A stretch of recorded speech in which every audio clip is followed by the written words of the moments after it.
Chernobyl, once only the name of an unknown town in the Ukraine, now a synonym for nuclear disaster. Since April 26, 1986, when the number 4 reactor at this nuclear power station exploded, the world has associated the name of this town with the worst nuclear power accident in history. The Republic of Belarus is a small country. Its southern border with the Ukraine just 10 kilometers from the Chernobyl site. Prevailing winds that spring morning were blowing from the southeast. That's why more than 70% of the radioactive particles released into the air came to rest in Belarus. Over 22% of the country, some 18,000 square kilometers, were touched by fallout. Today, just over 1,700 square kilometers are designated as exclusion zones, too radioactively hot for human habitation. But people live and work in the remaining so-called lesser affected areas.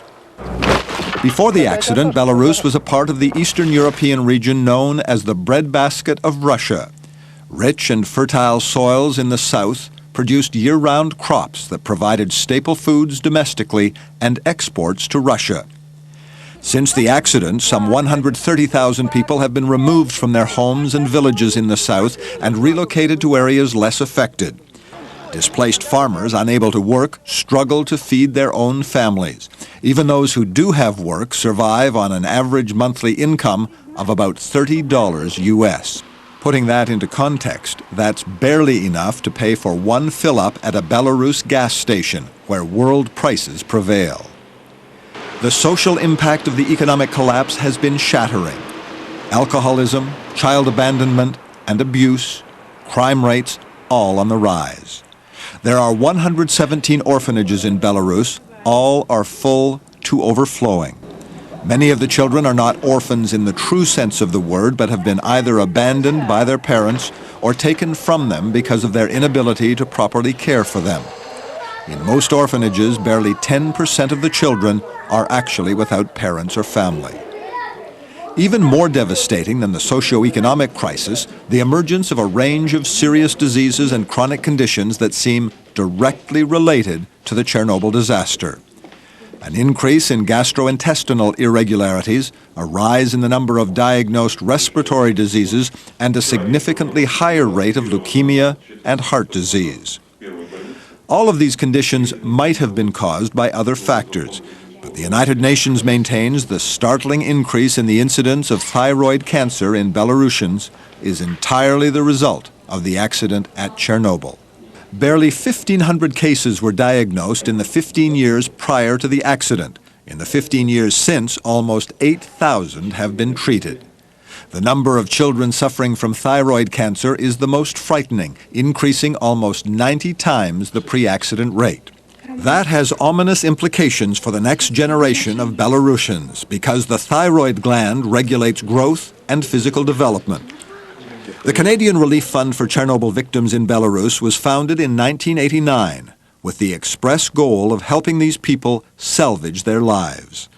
The 3 women who launched the organization did not fully realize at the time the magnitude of the problems, nor the willingness of Canadians to support the project. In the years since the accident, the needs of the surviving victims of Chernobyl have changed, and so has the depth and breadth of Canadian assistance. 6 programs have evolved.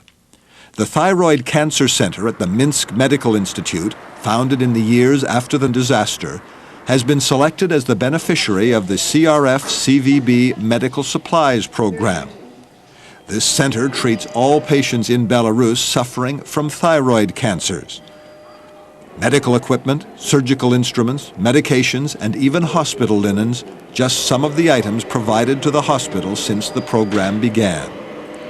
The Health Respite Program is offered to the children of Belarus by countries all over Europe and North America.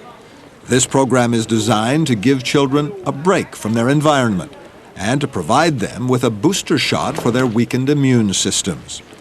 Over 10,000 of the estimated 800,000 children affected by the disaster benefit from this program every year.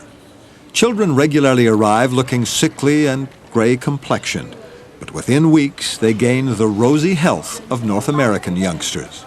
This lifestyle booster shot for their immune systems helps them avoid illness when they return home for the Belarus winter.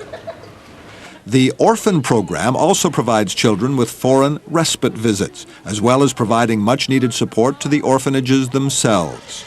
Vitamins, over-the-counter medications such as cough syrup, warm clothing, soap, and toothpaste, just some of the items sent to orphanages.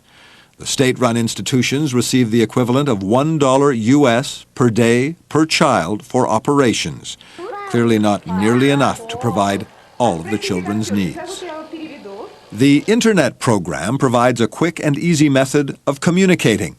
A subscription fee pays for the use of the service and allows families in Canada to communicate with families in Belarus. Sometimes just the knowledge that someone somewhere else cares makes a difficult life a bit more bearable. The Doctors program brings doctors from Belarus to Canada and allows them to exchange information with their Canadian counterparts. The Belarusian doctors bring to Canada information and statistics on the continuing medical impact of the disaster on survivors, and they take back to Belarus new weapons to use to treat those medical problems. The Food Parcel program simply provides food parcels to families facing temporary needs. There is no disability insurance in Belarus, and treatment for conditions like thyroid cancer can take a long time. If a family's breadwinner is in hospital and cannot work, there is no family income and no money for food. Families in this situation apply for assistance to our sister organization in Belarus and are provided with a parcel that supplies them with a month's worth of staple foodstuff. These 6 programs are the ways in which the CRF-CVB has chosen to support the people of Belarus in the aftermath of Chernobyl. In the years ahead, as the needs of survivors change, it may be necessary to provide new programs to address those new realities. The CRF-CVB is funded only by the charity of private donations and the fundraising efforts of the Fund's volunteers. Over 90% of the money raised is spent directly on the programs provided to the victims of Chernobyl in Belarus. The most devastating aspect of Chernobyl's tragic legacy is the unknown. No one knows what will happen next year, in 10, 20, or 30 years from now. There is no precedent on which to anticipate the time it takes a country to recover from a nuclear accident, no future point in time to safely predict that the crisis will be over. So the people of Belarus can only wait and hope. They wait for their children to grow up. They hope for a day when their country might be cured. And they hope they will not be forgotten by the international community.